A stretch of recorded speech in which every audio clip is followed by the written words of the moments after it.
ARTSPLACE gallery. So welcome. I know there's a lot of people here from out of town, so it's nice to see you all here. And I just, for those of you that are in town, I just want to mention some upcoming things that are happening.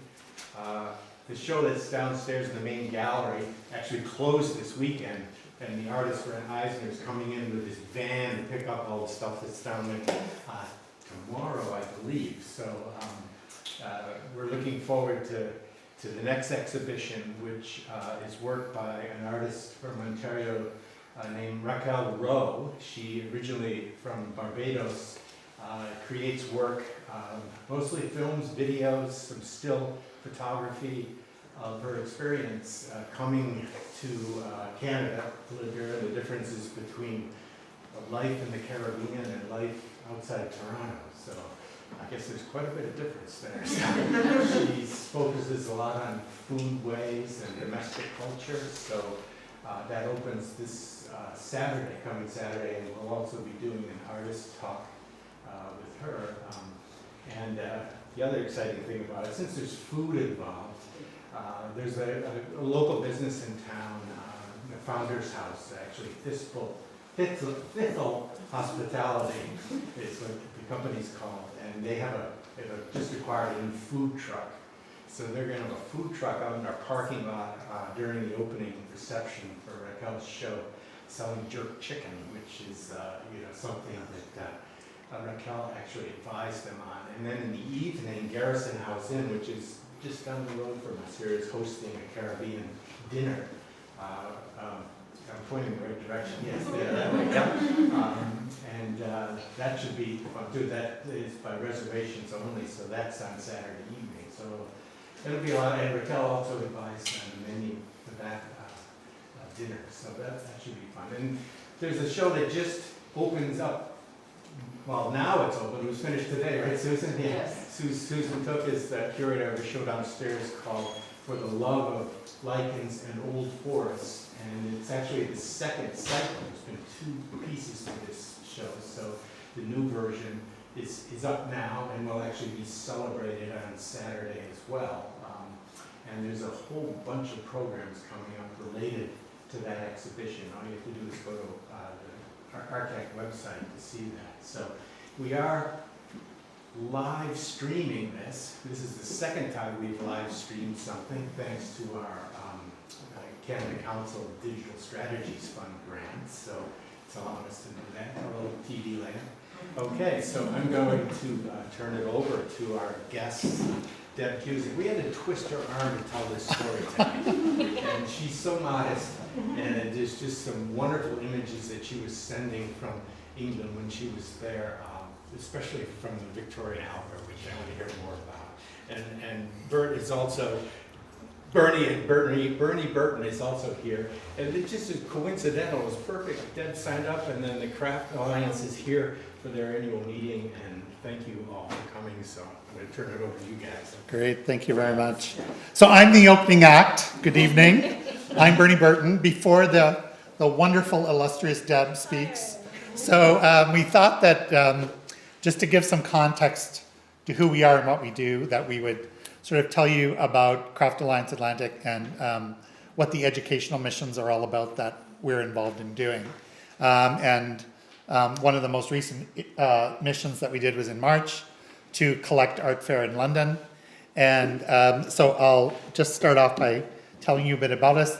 So we are a Pan-Atlantic trade association. We're based in Halifax, Nova Scotia, but we work in all 4 Atlantic provinces. And we've come to Annapolis Royal till Wednesday afternoon for our annual general meeting and our board planning session. So our board, if you just raise your hands, some of our board members are here. And they represent craft organizations, colleges, and centers for excellence across Atlantic Canada. Our organization was incorporated in 2009 as a trade association, and we primarily work in wholesale market development and exporting. So the provincial craft councils are all here from Atlantic Canada, and they are the professional organizations for professional craft artists across Atlantic Canada. And our job as an organization is basically to help craft artists get to the next level, whatever the next level is in terms of exporting, exhibiting, wholesaling, whatever the case may be, across North America and Europe or further afield. So our main goals are up there. I'm not going to read everything in detail. So our organizations, Craft Nova Scotia, Craft NB, these are all our partner organizations that are here today. We're also all member federations of the Canadian Crafts Federation, which is the national entity based in Ottawa that represents professional craftspeople in Canada. We are also partners in World Craft Council International, which is a global craft organization which is based in Belgium. And Craft Alliance and the Canadian Crafts Federation are now the contact point for World Craft Council North America, which is another entity. And we're also involved in many organizations like the Cultural Human Resources Council, the Museums Association, the Canadian Gay and Lesbian Chamber of Commerce, and many others.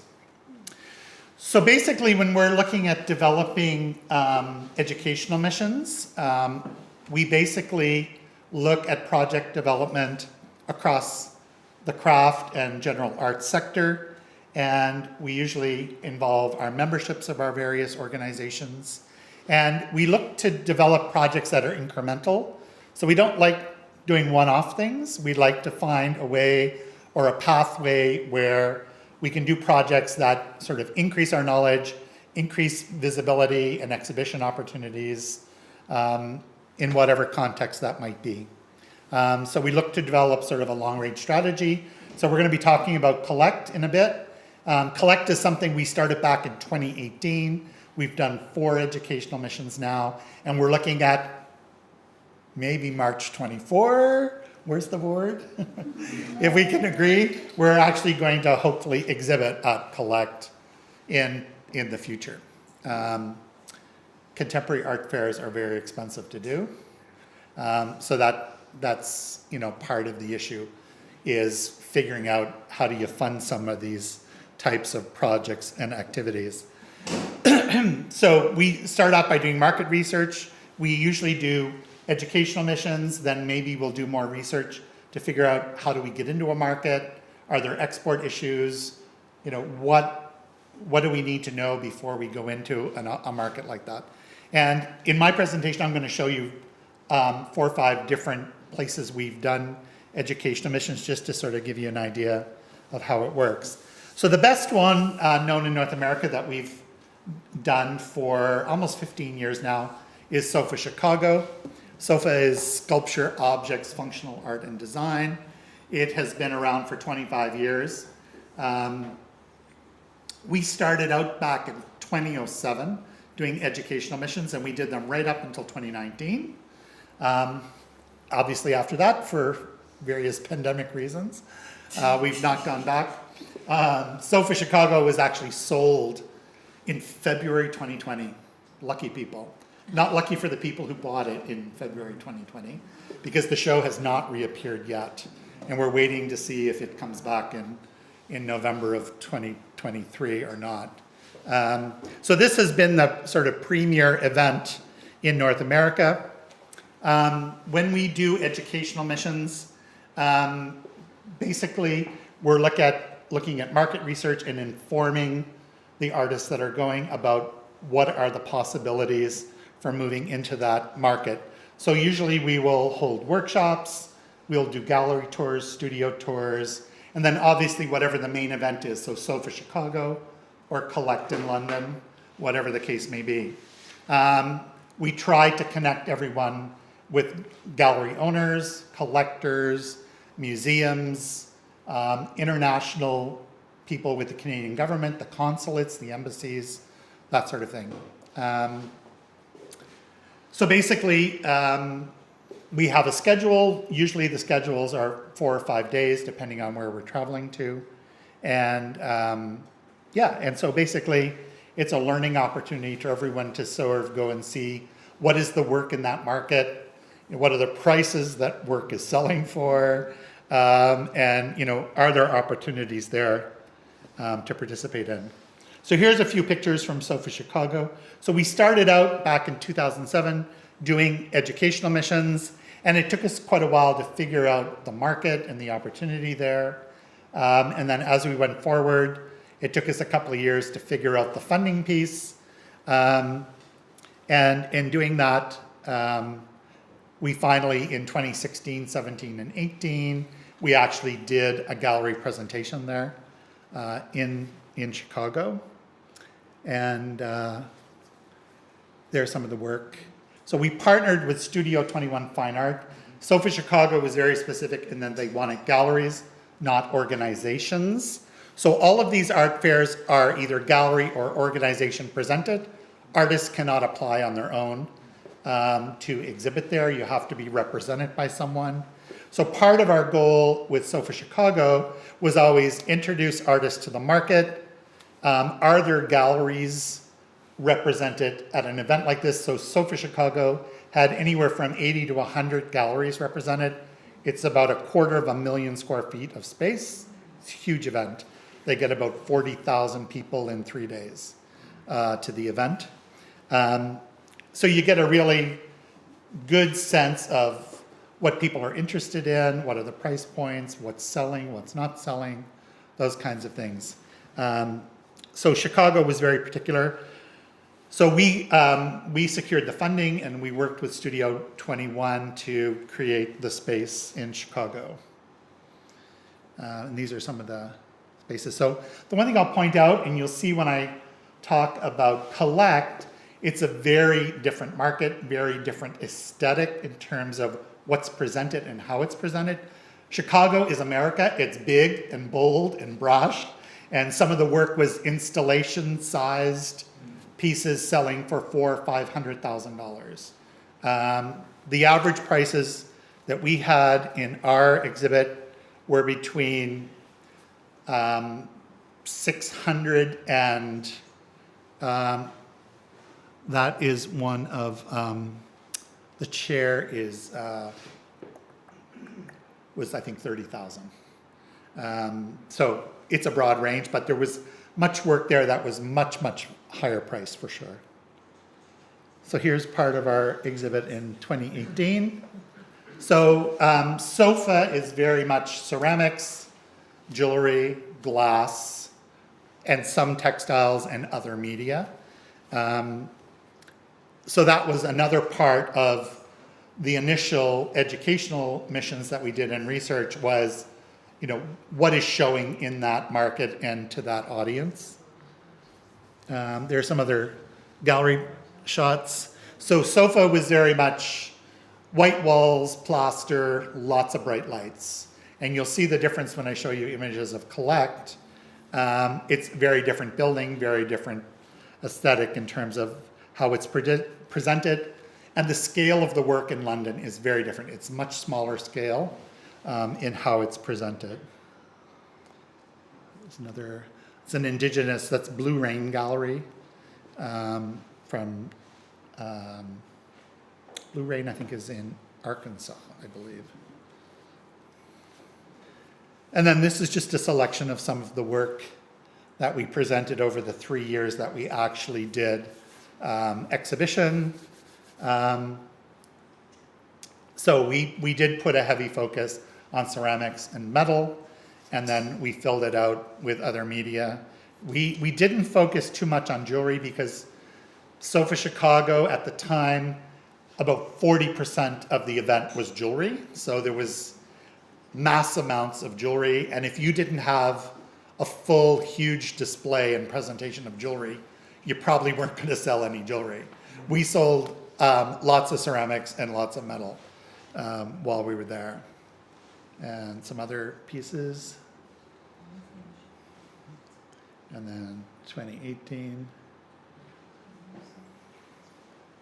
And in 2019, we went back to doing educational missions, and this was the first time. It was interesting. All the makers who applied to participate just happened to be doing art jewelry. So it was interesting in that we were able to focus on one media for that mission. And it was really interesting because we were able to target different museums and galleries in the greater Chicago area anybody's familiar with Chicago, there's 5 major gallery districts within the city of Chicago.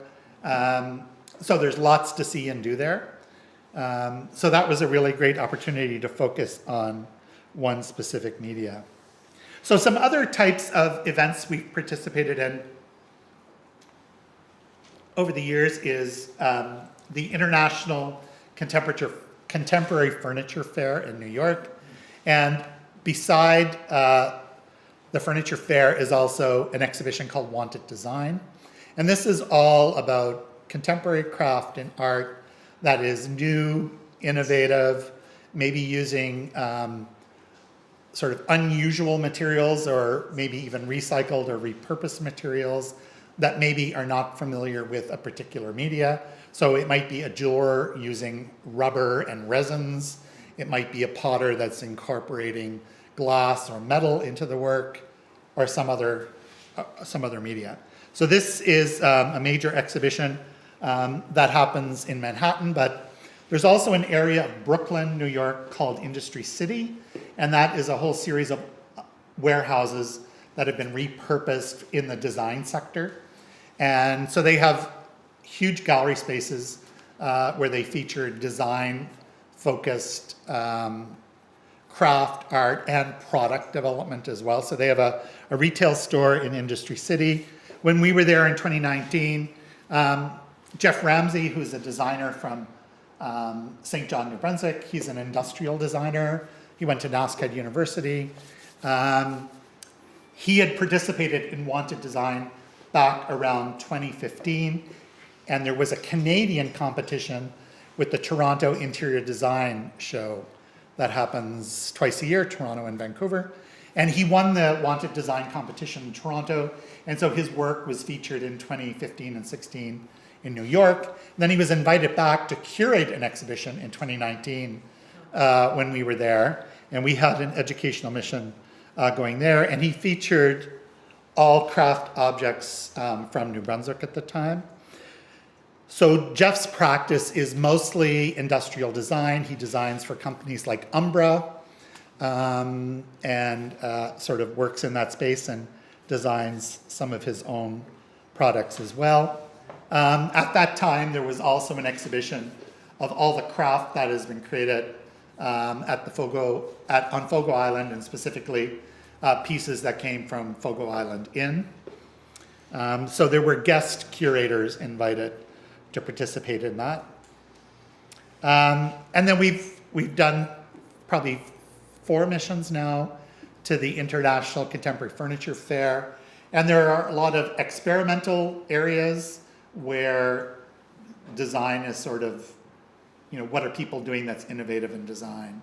And in Atlantic Canada, because of our art colleges, we have a lot of graduates that are more focused on wanting to get into design, maybe not fine art or craft, but now with technology and AutoCAD and all the things that are out there, so there's a real focus on that. And the Wanted Design actually has a whole series of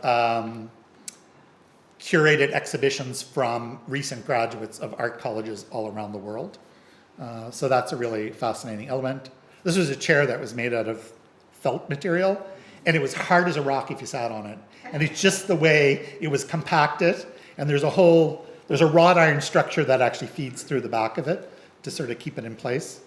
So we've seen lots of interesting things over our time there. This was in Wanted Design, and it was people looking at print on demand, and it was somebody making bars of soap, and you could actually order them online and have any word you wanted to somebody, and it shows up as a blank bar, and as they use it, the words appear. So you could say anything you want to somebody. So it's really fascinating to go and see some of these design elements and what people are thinking of and creating.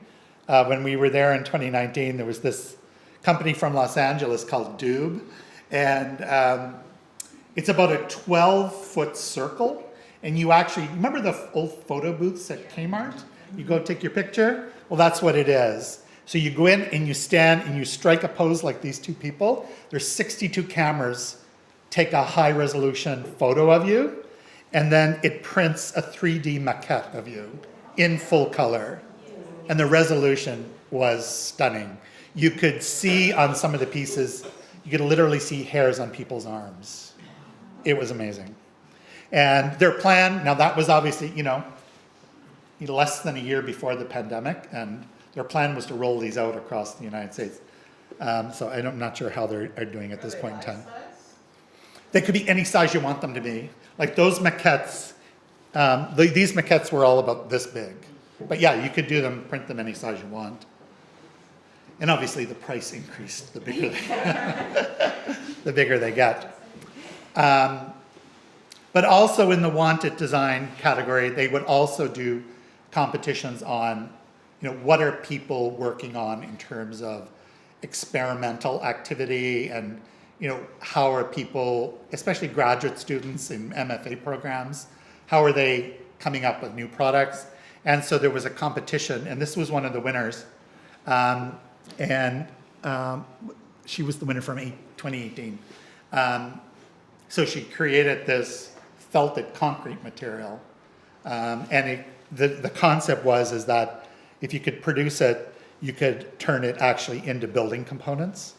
And when concrete cures, it gives off heat, and you need water in the concrete process. So the fiber that's used would be felted into the final product. And I just wanted to show some highlights of the interior. I don't know if there's many people doing things like furniture in this region, but in Atlantic Canada, there's lots of furniture makers. We've got lighting designers, we've got rug designers. There's many, many different things that are happening in Atlantic Canada. So that's why we've explored this show as an opportunity. And the interesting thing that we've seen over the last 6 or 7 years is that there's a real convergence happening between contemporary art, craft, design, and all these trade shows are starting to interact, and you're starting to see things happen amongst all areas of creativity in these. And the Contemporary Furniture Show in New York is one where we've seen that really evolve. And in 2019 we were there. This was a huge exhibition of contemporary craft, art, and design from Germany. The German government had sponsored it. And basically it was sort of what's happening in design in Germany at that time. I lost my train here. Oh, there we go. And then we also were looking at, it's suddenly going crazy on me. Martha Sturdy, which is a really well-known Canadian designer. So basically I take photographs everywhere I go. I've got thousands and thousands of them. But basically you're looking at sort of the materiality of what people are doing. Cork, bent wood, mid-century is still, when we go to the trade shows, mid-century design is still one of the big elements that you're going to see. And then looking at things, how are manufacturers and designers using materials like knitted and crocheted cords. Obviously this one is commercially produced, but you see where the connection to craft is in how that is evolving and presenting itself in the manufactured world and ultimately in design and products that you see. This is a really cool product from a US company. And at the interesting thing about the furniture fair is it's not just booths. There are other things they present as well. So in this particular instance, I don't have a picture of the machine because they would not let me take a photograph of it. I tried. But there was a company there laser cutting steel. And the machine that laser cut the steel was about 15 feet long, probably 6 feet wide, and 5.5, 6 feet tall. Massive machine. And they were putting 4 foot by 8 foot sheets of steel into it, laser cutting them. And when they come out, you fold them into a lampshade. So you literally just, literally it comes out and it's like, well, just stick it together and there you go. And they were doing other objects like bowls and things, and they would just be shaped after they come out of the laser cutter. This was interesting. This was a company, this is all outdoor furniture, and it's made of spray foam insulation. So they had molds, they spray foam them, And then they're just painted with bright enamel colors. So lots of interesting things. And then I'd like to show traditional craft. That's Thomas Mosier, a well-known furniture and cabinet maker in New England. This is Molo. This is a Vancouver company. And they make everything out of corrugated cardboard. So that whole booth collapses into a pile of corrugated cardboard. And they actually make booth displays. And there are some craftspeople, Linda Constantine at Halifax, her booth is all made of Molo. But this was really cool. That booth was about 14 feet tall. And actually to see any of the products, you actually, where that woman is standing, you actually had to walk in around a serpentine of walls to get to the inside display. And you could not see anything unless you entered the booth, which was really fascinating. They also do lighting and other things of that nature. But I wanted to show that, this. So in 2019, we were at the furniture show, they introduced contemporary art and craft as a component of the event. So they actually had a series of galleries presenting work within the context of the Contemporary Furniture Fair. So that is the first time we really sort of started to see these things sort of mesh together in terms of sort of what's happening in the marketplace. And we're not really sure if it's just an economy of scale that trade shows and art fairs have just become so crazy expensive. Like our average, when we did SOFA Chicago for 3 years, our budget each year was about $130,000 for a 5-day event. So you really have to balance that with, you know, what's the return on investment in terms of sales at the event and all the time and everything to actually produce it. So we're here to talk about Collect.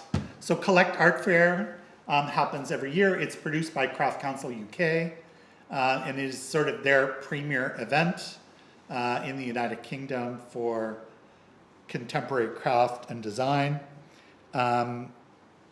They don't have much jewelry at this event. There is some contemporary art jewelry, but they made the decision about 10 years ago that the UK market has so much jewelry. You have the Goldsmiths Company, you have the Goldsmith Centre, you have many trade shows, craft markets that have to do with jewelry, that they didn't want that to become the focus of their particular fair. So if you look at this, this building is Somerset House. It's on the River Thames, right in central London. This is a public building that's over 500 years old. It's actually used where the City of London government offices are in here. And they have 3 areas. So there's the east wing, the west wing, and then the back is the south wing. So they use the main levels right across east, south, and west, main level of the building, and then they use the top floor of the south wing to present the fair. And basically, probably, I don't know when Somerset House was built, whether it was residential or it was meant to be commercial, I'm not sure. But all the spaces within Somerset House are very much like a home interior. You have high ceilings, you have wood floors, you have some very narrow doorways, so they actually tell you if you're coming to this fair, make sure your crate can fit through a 28-inch door space or whatever it is. And then there's issues in terms of, can you hang a heavy object on a 500-year-old wall? In many cases you can't. So Collect moved here in 2020. They had previously been at Saatchi Gallery, and I do have a few pictures. I'll show you those in a moment. So a lot of the galleries that present at Collect now that it's at Somerset House will actually use the space and the windows, fireplaces, like all the original fireplaces still exist in the building. So they'll use those to accentuate whatever it is they're presenting in the exhibit. So I just wanted to give people a sense of, you see how different it is from SOFA Chicago, just in terms of the lighting and the aesthetic. And it's actually really, like I've been there 3 times now, and at different times of the day when you get different light coming in, you get a really different sense of what the space is all about and what the work that's being presented. This was an American designer, Todd Merrill, that was there in 2019. So these are images from 2019 at Saatchi Gallery. So Saatchi Gallery, if anybody's ever seen a picture of it, it's a center hall, it's a 3-story building, and it has sort of very defined gallery spaces, but it was very limited in the volume of space it had available, and it had no storage.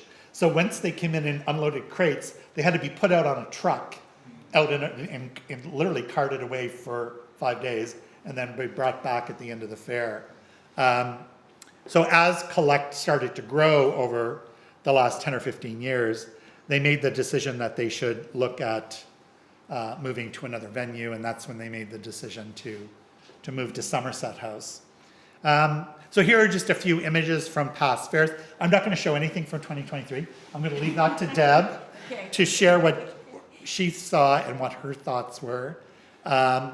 This was a really spectacular piece of silver work by a father and son from Norway. They're silversmiths. It's a vase, by the way. It's about 3 feet tall, and it is studded with over 300 tube set diamonds. And there was no price on it. So there was, you can also see the scale here is much smaller in terms of just compared to an event like SOFA Chicago. So the scale is much different. We also found the work is different. There wasn't as much jewelry, lots of ceramics, lots of glass. The interesting thing that we saw in the market was hollowware, which you really don't see a lot of sterling silver or gold hollowware in North America. It's really, though it may be taught in art colleges and schools, I don't know whether it's the market in North America, but everywhere we went in the UK, we found hollowware. There's another shot. So you can see the image on the left there that the gallerists are really curating the spaces along with the type and style of work that they want to present. The one on the right is an organization, Craft Scotland. And they usually have a beautiful presentation. So Goldsmiths Fair is one of the major art fairs in the UK for jewelry. It's run by the Goldsmiths Company, which is the guild or the livery company that's been there for over 700 years. And they literally control everything in the jewelry industry in the UK. Every piece that's hallmarked has a licensing fee attached to it. So if you make a ring and you hallmark it, you got to pay a fee. So it's one of the wealthiest guilds, I think, in the world. But they do have a charitable foundation where they've built out other components like the Goldsmith Center, which I'll show you in a second. This is Tony Losi, a ceramist from Dartmouth, Nova Scotia. Tony was represented at Collect in 2022 by a gallery from Lebanon. And I like to tell this story because it really speaks to how to get there. And Tony has been sort of, I want to get to Collect. I know my work would do well there. And she started in 2018. She came on her first mission with us in 2019, went back again in 2020. So again, going back, familiarizing yourself, meeting the galleries in the market was really, really critical. And then in 2020, she was invited to Ceramic Art London, which is a big contemporary ceramics. It's put on by Ceramic Review Magazine and the Contemporary Potters Association in the UK. And she was literally in London, ready to open her crate when COVID was called. Literally 3 days. And she called me on a Saturday night and said, Bernie, how do I get home? Like literally flights were canceling at that point. It was around the 21st, 22nd of March. And I said, Tony, just buy it, go online. And everyone was trying to change their tickets. It's like, don't. Go online, buy a ticket, get on a flight, get back to North America. And that's what she did. She got back on the Monday. But anyway, she persisted. And in 2021, she was invited to do a residency with a group called Cluster London, which focuses on international residencies. Her residency got canceled and it went online in September of 2021. But part of that online residency, which she did from her studio, everything was taped. She did social media, Zooms, FaceTime, everything she could do. And the great thing that came out of that is part of that residency included a solo exhibition at Oxo Tower in London. Major, major. She got seen at her exhibition in London, the solo exhibition by Pict Gallery, which is from Lebanon, which they focus on contemporary ceramics. And they signed her to show her work at Collect in 2022. And then she also got to go back to Ceramic Art London in April of 2022. And Ceramic Art London featured her as the feature artist in everything they printed. Their show catalog, all their advertising and promotion. I had a digital intern last year, and I had him sort of figure out, like, what does that mean? And we sort of lost count at like 20 million views. Ceramic Art London had printed 50, not 50, but they put subway posters in the underground in 50 stations in London. So it was being seen by 2 or 3 million people every day for like 2 months before the event. So it was quite amazing. And so Tony took this year off, and she's working on new work. And she came to Collect with us this year just to meet people. And she's got 3 shows scheduled for the next year. So persistence and going back time after time. Some of the other things that we do when we're on educational missions. So when we go to London, we visit a place called Cockpit Arts. If anybody's not heard of it, you can look it up. It is a charitable trust based in London. And they have 2 locations, and they host about 176 artist studios. They have a business mentoring program, and artists can stay here. You have to be sort of at a certain level of your business as a creator and wanting to sell and market your craft, but they help you through that process. And they've been around for, I think, about 30 years now in London, and they've had some really great success stories. This is Richard McVadis, who has a master's degree in embroidery. And these individual cubes probably have somewhere in the range of 30 to 40,000 stitches. And so the cubes are done flat, and then when he's finished the embroidery, he sews them together as a cube. And so he's become really well known in the UK and Europe for this style of work. So when we're deciding on where to visit and what to do when we're in London, we look at who's coming with us. So this year, half were ceramics and half were art jewelry. So that's really sort of put the focus on where we wanted to go. So we went to Cockpit Arts and we saw ceramics and jewelry. We went to the Goldsmiths Center and had a tour. So the Goldsmiths Company built about 15 years ago or so, the Goldsmiths Center. So there's training opportunity, and there are incubator studios here as well for, I think, it's about 40 artists, do you remember, that have studios there? I can't remember the exact number. Here are just some images from, so their main lobby. So they've taken an old historic building and built a new one beside it, and then joined them all with a glass atrium. We also visit places like the Contemporary Potters Association. They produce Ceramic Art London, Ceramic Review Magazine, and they also have the Contemporary Ceramics Center, which has a gallery space and a retail shop for ceramists in the UK. I'm going a little bit long here, but I'll just flip through these. Oh, they're going to go by themselves. We've also done educational missions in the museum sector, so creating crafted products that suit the museum industry. We've been working on that really intensely since 2017, and we've had some really great success, and we've developed some really great relationships with the retail buyers and curators, especially at museums in New England. Part of our mandate is export development, so, and there are just some pictures of a mission we did in 2019 to New England. We've also, just mentioned, we've also done work in the art licensing sector.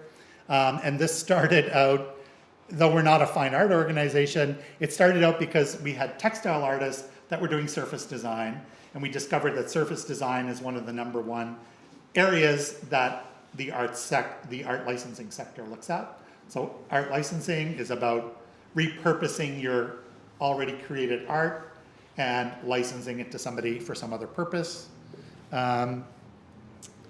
This is Susan Black from Lunenburg. Susan Black is a collage artist, and so she creates collage, she digitizes it, and then she sells it to manufacturers for whatever purpose. These are images from a series she did for a greeting card company in the United Kingdom. So finding other purposes for artwork, it can be fine art reproduction, but it also can be used for manufacturing purposes. This is a photographer that we've worked with. Connie is from the Eastern Shore up around Musquodoboit. And she does macro photography. She also, I don't know if anybody's familiar with water droplet photography, where you drop droplets into water and you take images of the refraction. And she came on a licensing mission with us, oh gosh, it's a while ago, 2014 probably. And she discovered, everyone was telling her, well, it's so hard to license photography. There's Getty photography, there's stock photography, all these kinds of things. And a creative director at the trade show said to her, you should get on LinkedIn. There are art licensing discussion forums on LinkedIn. Go check it out. She put a notice, like literally that day, on LinkedIn saying, I'm a photographer, I need an agent. And a licensing agent from Florida who specializes in photography responded to her. He then took her images and put them on an image platform in Germany. And an American architect saw her images, Googled who she was, and said, she's just in Nova Scotia. I'm going to call her. And so he said he had seen some of her flower images, and he said, send me some samples. I want to see, what else you're doing, sort of in that realm. This might suit a project I'm working on. He was doing the lobby of the Hilton Hotel in Orlando, brand new hotel. And this is a 6-foot by 8-foot LED light box. So she licensed the image to them, and the image got sent off to this light box company in West Virginia, and it got produced, and it's in the lobby of the hotel. And then the flip thing that happened with this is the company that made this in West Virginia, they make wayfinding lighted signage for shopping malls and airports. This is the first time anybody had ever suggested put a piece of art on a light box. From there, it may have happened other places, but in their company. The owner walked through on the day, this is the moment it was being shipped to Florida. The owner of the company just happened to walk and was like, what the heck is that? Like, that's not what we do. And somebody said, oh, this architect ordered it for a project in Florida. And he's like, really? And then he called Connie and said, I'm doing a trade show in Florida. I want 10 of these in my booth, because I want to start selling to some other audience and market, like museums or something else. So you never know where some of these things are going to happen. Anyway, there's our contact information. I'll leave the presentation with Jeff. That's a yarn bombing in Manhattan. I just thought I'd throw that in there. So that's everything from me. I'll introduce the lovely Deb, who everyone knows. I think Jeff is going to put that up in there for you.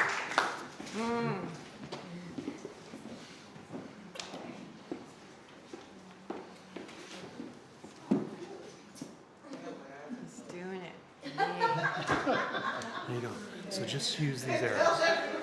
Just use This the arrow, I was Yeah, watching Bernie. Yeah, very good. I had promised Deb she'd be able to use her own iPad, But and no, now she's using our computer. hopefully I'll manage.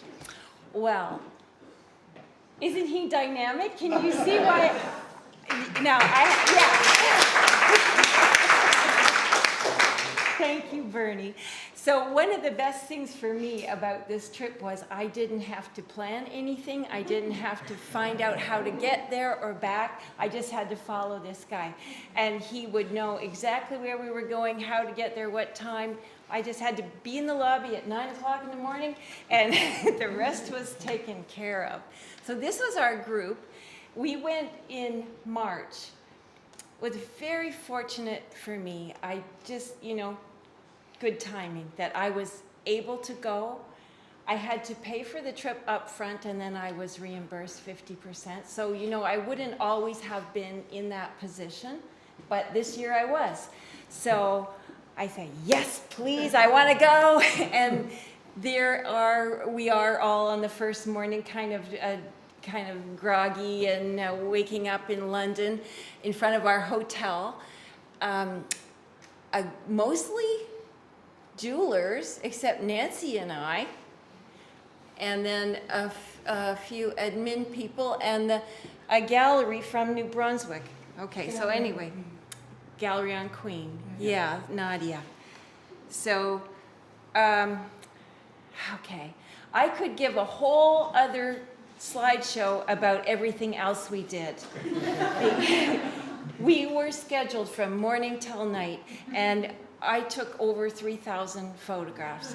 So I'm just going to show about collect, because tonight this is what it is, I guess. So this is the Somerset House, it's called, but I believe it was built on the site of a former palace, a Tudor palace. Anyway, it's gorgeous, just the building itself. And Bernie had tickets for us. Also, that's the other thing. He had the tickets and handed them to us. We got in to the preview, so that was the night before the public was allowed in. And just walk in and pow. These vases are about, 4 feet high at least. This is a Zimbabwean artist. Okay, and what I'm going to do is just show you what happened to me. I just started wandering around taking pictures. And so I don't know who was which artist, where they were from, which gallery, which crafts council. It all got really blurry. But I work in ceramics, so I was interested in the ceramics, but everything was incredible. I love the pedestals are orange, like just things that are, I have been here in little rural Nova Scotia keeping my nose down, and it was just like a mental explosion to see so much work.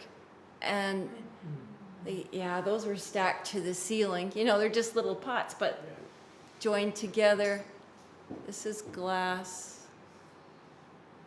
So tell me if I go too fast, because, there's Nancy and Nadia. We all went in together, but very soon we ended up drifting apart. This is wood. I think it's wood, yeah. What does it say? Glow. Oh.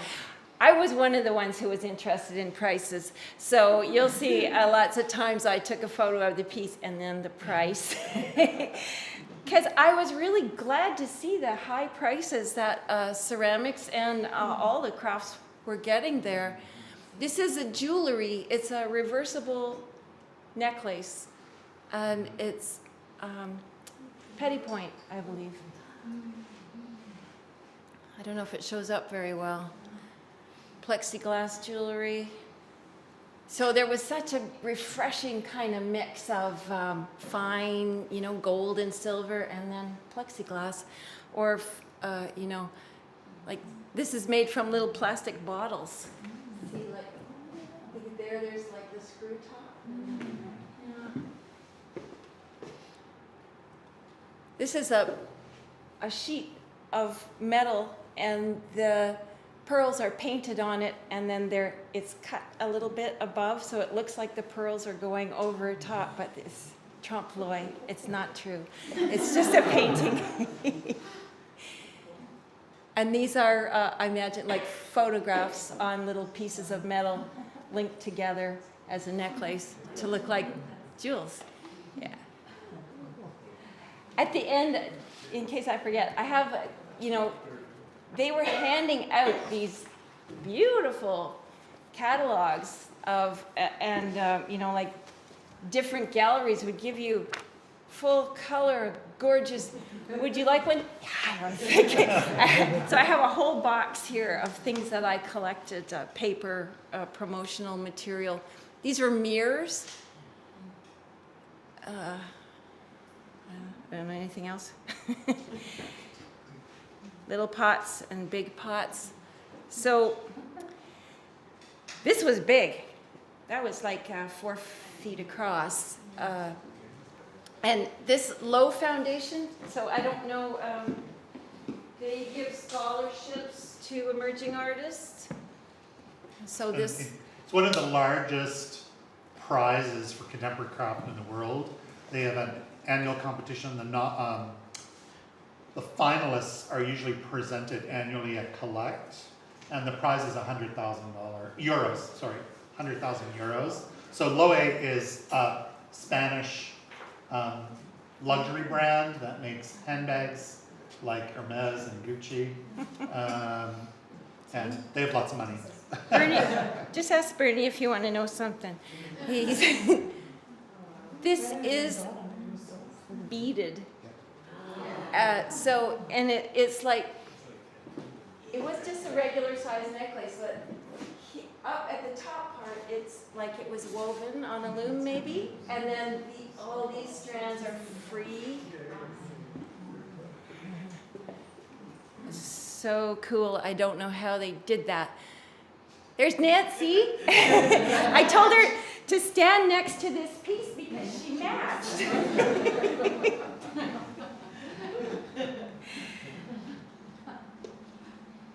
This, I don't know if you can see it, these crystal, but there's like a rope going through the bottles.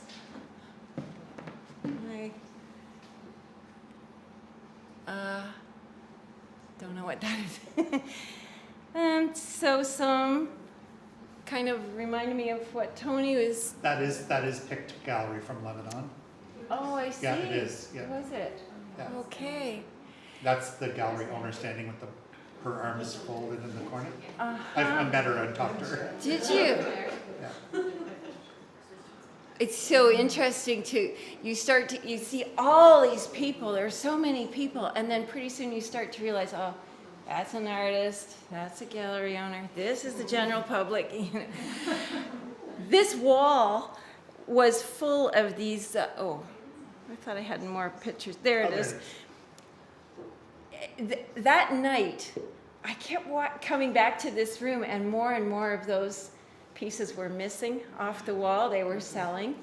And then we went back the next day, and the whole wall was full again.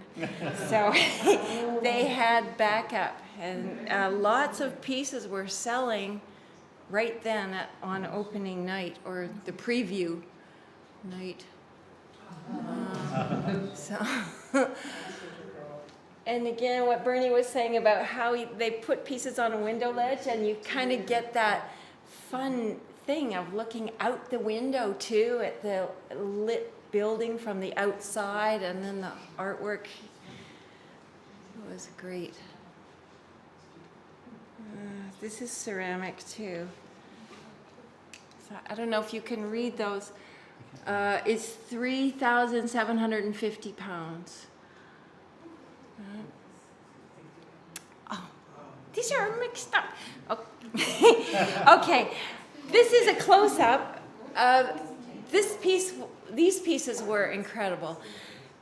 This artist, I believe, was from Uganda, but he is living in Europe, and he hired people from his village back in Uganda to make these paper beads. And you probably did this when you were a kid. You know, you cut it in a long triangle and roll it up, and then varnish it, and you could string them, paper beads.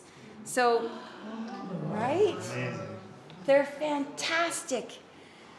I just love these. I have more pictures of them later on. They're so rich and beautiful. This is silver, I believe. Like little shapes like rice grains. Are you there, Kelly? Yep. Oh, there's some more close-ups of the paper beads. They were just so rich, these like tapestries. Okay, this is a jeweler who's combining porcelain and silver, which I loved.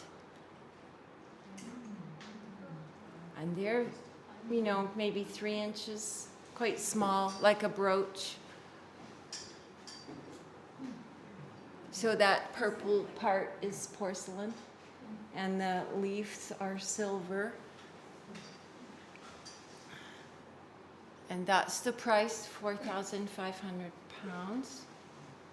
Sold. It's sold. So great.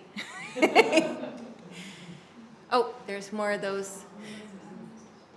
You see, it was so crowded too. Everybody was like kind of cramming in there, and people were having little glasses of champagne. And I tell you, the people watching was just as interesting as the art.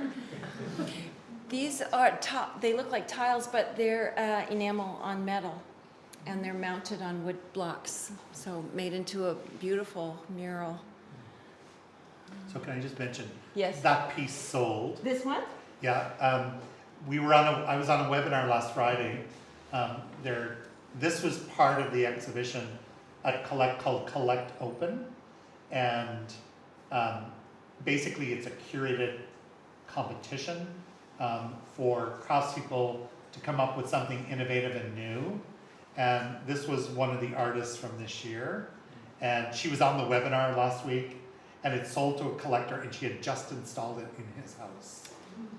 And we did not find out the price, but from what I've been told, it was in the 35,000, 40,000 pound. Fantastic, yeah. Yeah. Did she sell it because of Collect? Oh, absolutely, absolutely. He showed up and was like, yeah, gotta have it. Gotta have it. This is fiber textile, and it had lights underneath it.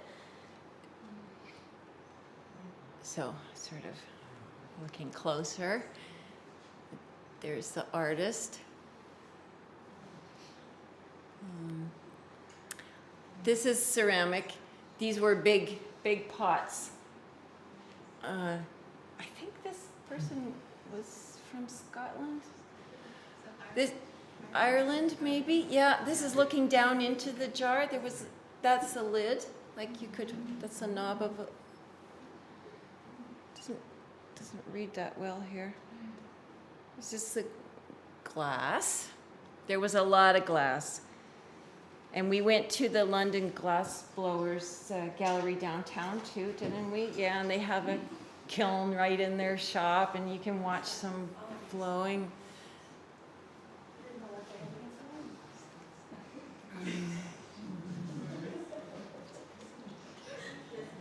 Is that a little arrow? This is ceramic. Back to glass. Oh, weaving. I think this was the Scottish booth. The Scottish Crafts Council people were super friendly, and they right away they said, "Oh, you're from Nova Scotia. We should collaborate." Like, okay. I like that, you know, putting the pots next to the weaving.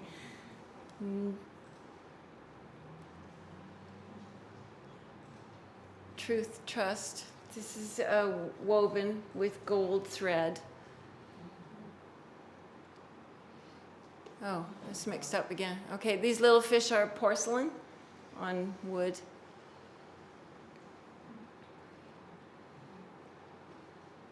What does that say? It's only 1,570 pounds. Oh.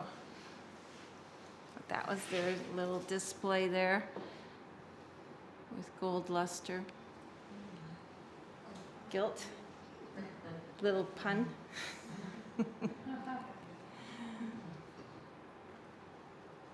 No, this is an interesting room. Like, this was a private company, a brother and sister who go to Mexico to visit this family business where they make these giant sort of pineapple-shaped ceramic pots, and they bring them back to Europe.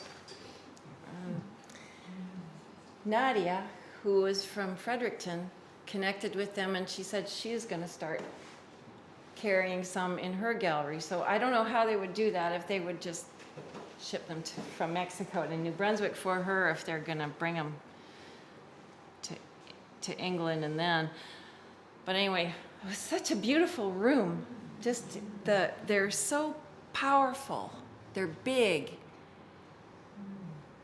Like, I would, you know, they were taller than me, but they were up on pedestals. But I would say like they were probably 4 feet high each, or 3 or 4 feet high. This is a close-up. Do the lids come off and they're... I don't even think so. Well, that looks like it does. Yeah, I think so. Huh. I didn't dare touch anything, you know. So they probably have a little press mold, and then they're just making all these little shell-shaped things and building them up. This is tiny. This is a pin with all these colored metal rods. Wood. This is glass, and I realized, you know, what you're seeing, all the reflection of what's on the ceiling in the glass.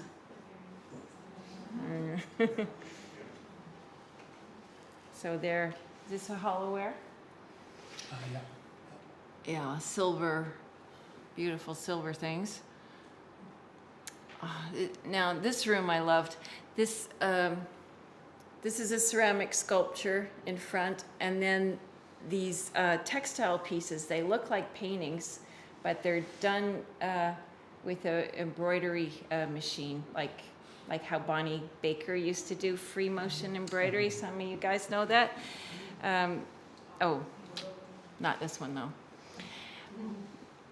I think that's woven. Okay, well, all these were in the same room. There were these amazing extreme glazed, crawly glazed pots, and then like this, where they're just, the glaze is just like lava. It's crusted on so thickly, and they forced it to crawl like that as a decorative effect. $3,740 pounds. Okay, so these pieces, they look like paintings, but they're all thread. See? Well, there is a little bit of, maybe it's dye and thread. There is a little bit of background color there. Yeah, no? Whoops. Okay, these were, Lucy Reed. yeah,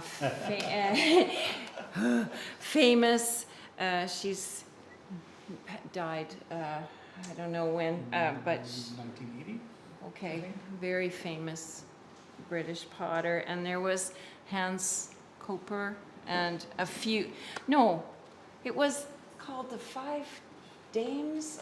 Yes, it's Sotheby's auction house was showing 5 ceramists that are really well known, and they had several Lucy Reed pieces there.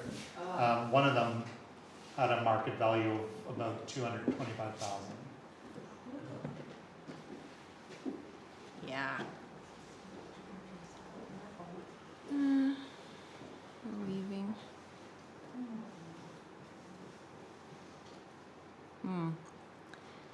These are this neutral grays and okay, and then skip. I spent so long putting these in a certain order, but they're not. They're all mixed up. Okay.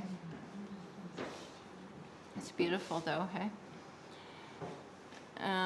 This is jewelry, gold, and whoop. Okay, and then this room was filled with these are glass, big heads. Oh, and this is the sign to welcome us in. Not in order. Now we're in. Amazing. Glass. They're incredible, like little plant forms. The whole thing was on a plate called Spring Glass, and 5,500 pounds. This was glass, this pink thing, amazing. And also these little, like under, you know, like a scientific dome, looking like mushrooms. This one. This is an embroidery artist, but it's sticks and berries. You see, she's embroidered it onto the fabric. They're just incredible. Kelly, did you like that piece? Yeah.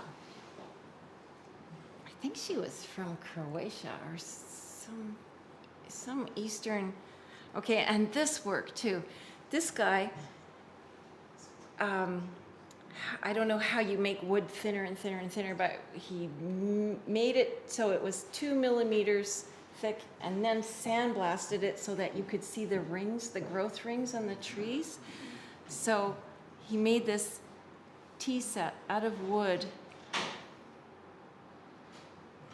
There, he says, he's a wood turner who specializes in the creation of lace oak sculptures. He uses salvaged wet oak, turns the wood until the walls are 2 millimeters thick, then sandblasts, expose the growth rings. They're amazing. Okay, and now we're in ceramics again. These pieces, porcelain. These were cute. Kind of a trompe l'oeil using the glaze as if it's honey or something that's pouring off the spoon, but actually it's supporting the spoon.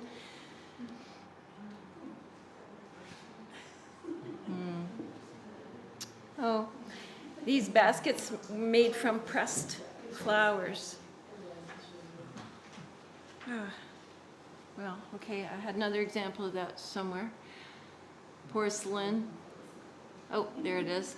You can see how the plants themselves are squished into the form, and so they form this basket shape.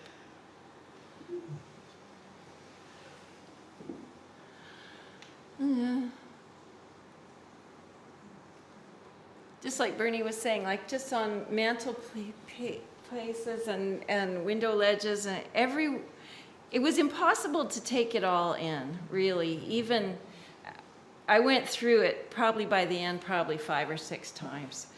And so we went that whole night, probably went through it twice, left, went back the next day. And every time I would see something that I hadn't seen. It just couldn't absorb it all.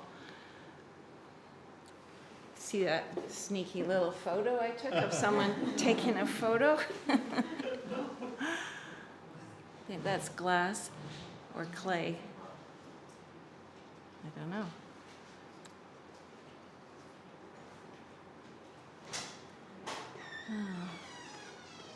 So, obviously didn't mind that you took photographs. right. Yeah. That is so over, you know? Like I used to sneak around and think, can I take a picture? Now everyone is just filming. These are made from recycled, not like garbage, from found plastic and old fabric. So a friend of ours in Newfoundland was doing something so similar. Sean O'Hagan was using old vintage tablecloths and cutting out flowers and sewing them together to make bouquets.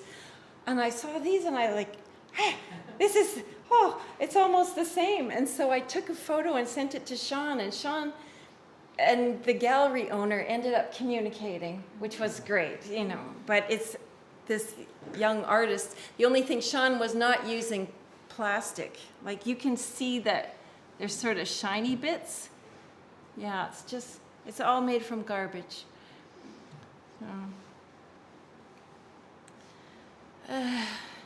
Right?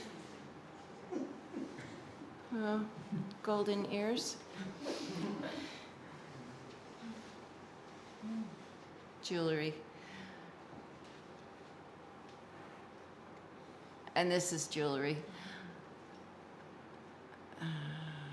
So that's just a small little brooch, all cut, hand cut with a saw. There's some silver and wood. I mean, this is porcelain and wire. It just looks, it's just spectacular with the shadows.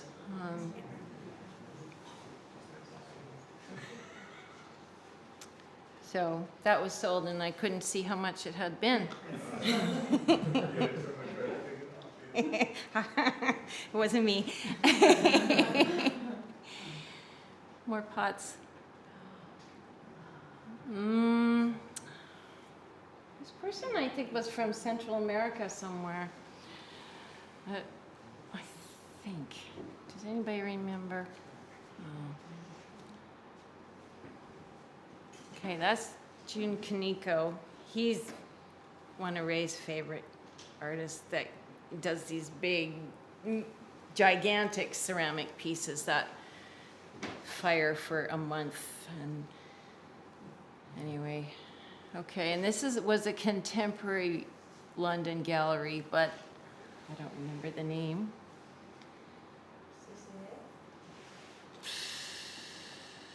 It was a woman's name.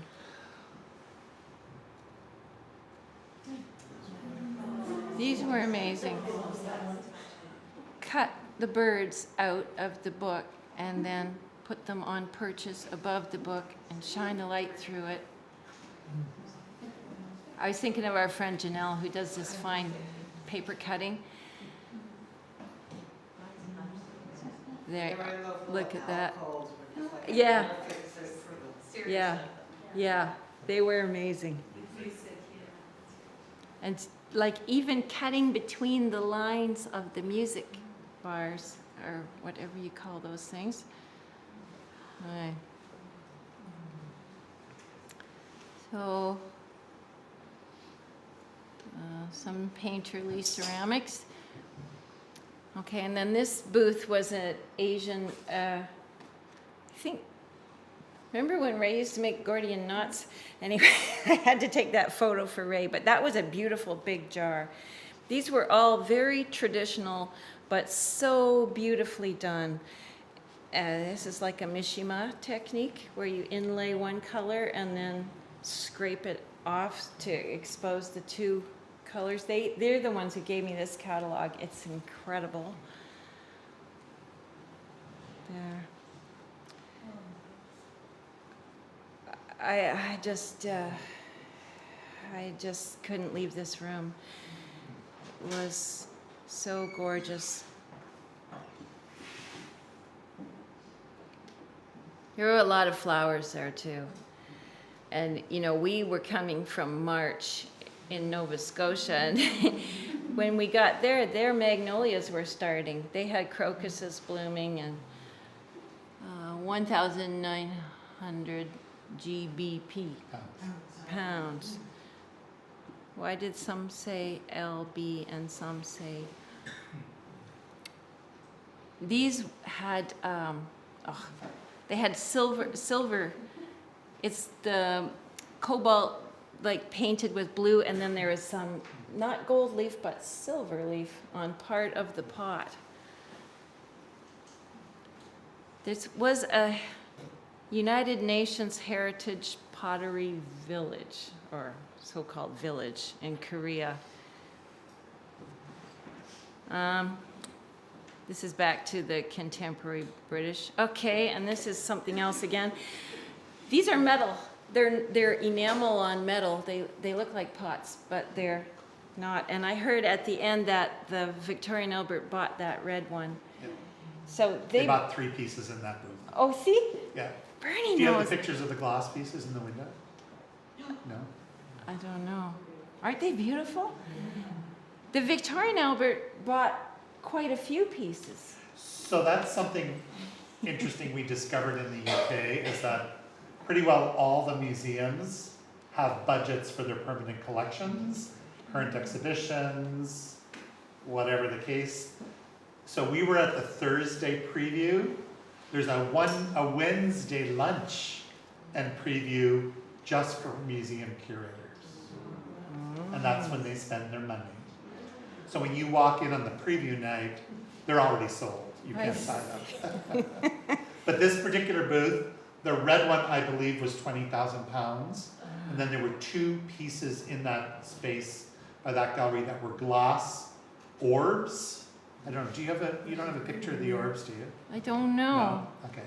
I don't know. There was a blue orb, and it was about 3 feet in diameter, and it was all faceted around the edge, and there was about a 4-inch aperture opening on one side of it, and if you look through, they had it sitting in a window, and if you looked through it, you saw everything sort of in kaleidoscope outside. That was £30,000. Wow. They bought that, and then there was another glass piece. They bought 3 from that gallery. It was Amazing. Amazing.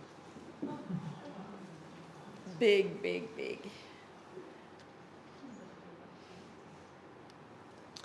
So this is, and I'm just gonna scoot through the rest, I guess, because it seems like it's mixed up and more the same. And you're getting the feeling that I had when I was there, which is like, ugh. But it's so stimulating, so fantastic. These are Lucy Ree. Yes, all 3 of those are. Do you know her name? No, I don't remember. Magda Abakanowicz, I think. African British potter. Okay.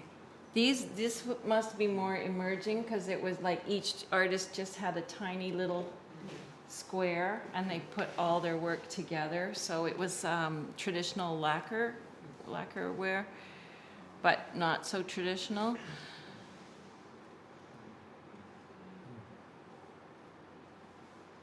More jewelry.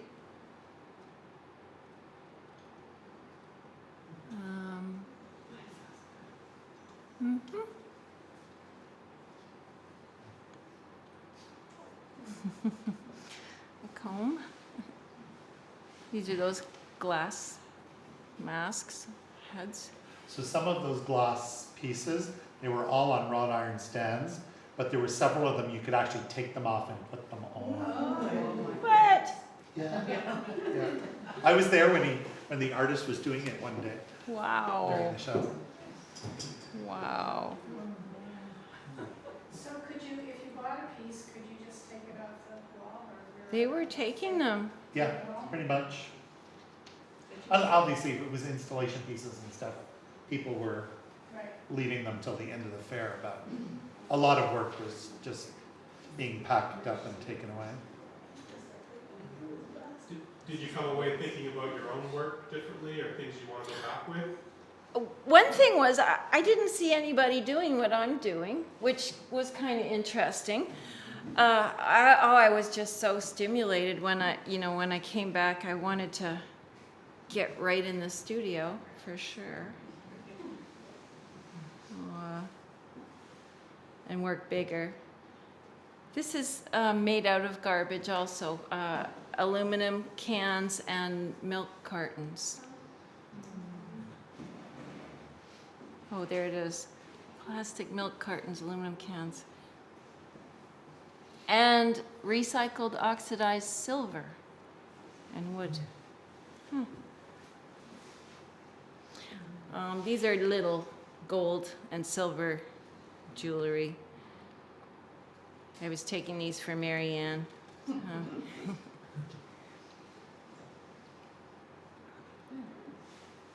That's ceramic. Ugh. Okay. This was a Danish gallery. Those are paper. But they were, each one had a vase and a bouquet that was together. Now we're back in the Korean booth. There. You know that? Massive big tile, like 3-foot tile. Oh, this woman's work, my goodness. She starts with a solid form and keeps carving. And she has the whole thing elaborately planned before she begins. She's completely ambidextrous because she carves from one angle and then she mirrors it from the other side. So they're big, like, well, big for a ceramic piece. And she said when she starts, they're wet, and by the time she's finished, they're bone dry. And there's a photo of another one of hers that's cast in bronze somewhere. Glass. There. So that is the same artist, but she made it in clay. Did she make it in clay or did she make it in wax? I don't know, but anyway, this is a bronze cast. You can sort of see on the edges that the metal shows through. Okay, more extreme glazing. Encrusted. This is beautiful. Black clay tiles covered with white slip and then using underglaze. This is exactly the methods I use. So, you know, I came straight home and copied one. And just wanted to see, you know, how she did it. And sure enough, funny shelf. Close-up of jewelry. Sorry. Jewelry. I don't want to... I think I showed that already. These are like, it's ceramics, you know, they're like coiled and pinched and very, very thin, and then just painted these pop art colors. Is that There the it piece? That's the piece. Is that the one? Okay, I thought. That's the piece, yeah. So I never put my eye in. Oh, really? Oh. There was a line, when I looked at it, there was a lineup to look through it. Uh-huh. There were lineups in a lot of places. Okay, well, so,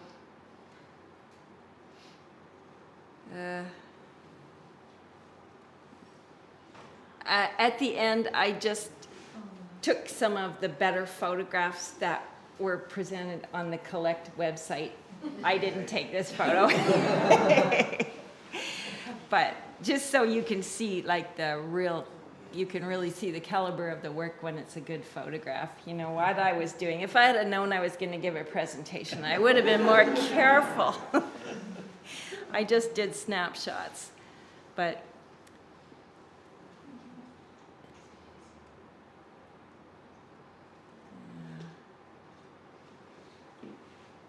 so I think that's it. Oh. That's that glass. Isn't that beautiful? I saw so much nature influence in the work, like plant forms, not so much animals, but lots of botanical references. And people also talking about the environment and reusing things. Gorgeous glaze. And that's one of those big pots that we saw at the beginning. And the little porcelain and silver pin, that's sand. Okay, so on the table here I have all kinds of paper stuff you want to rifle through. But maybe if anyone has questions, ask him. Me? You don't get off that easy.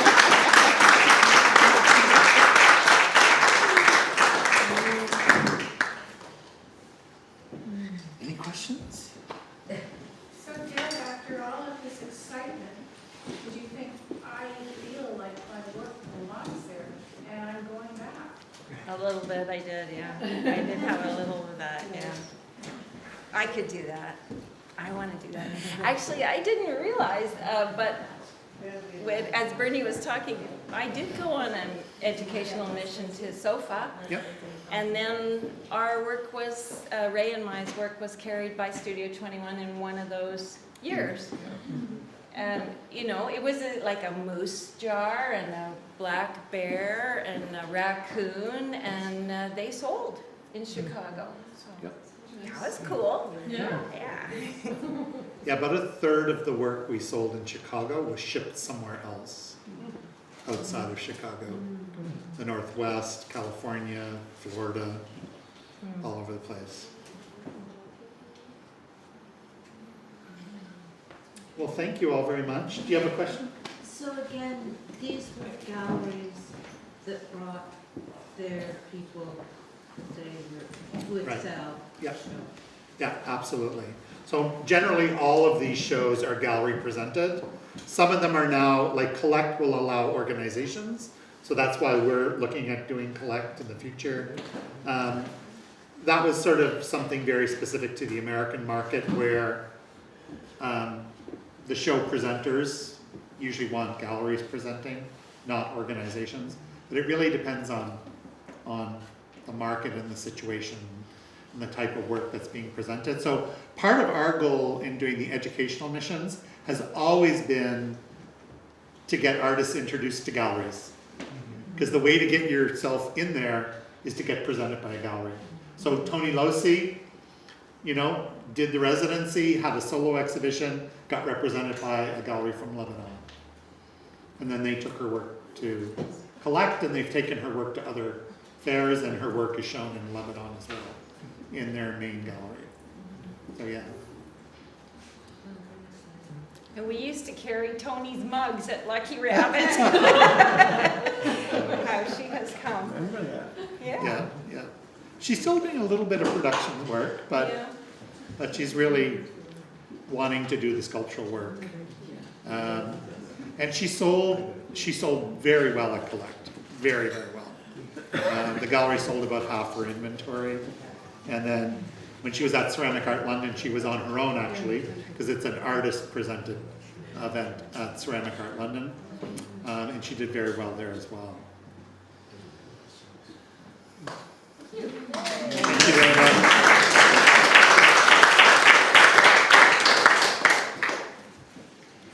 Okay, I think that's all your stuff. that's my stuff, yeah. I got time to go to I take my jump drive. Thank you. Nice to see you. Thank you for coming. See how you got lots. Oh, all those pictures you put up on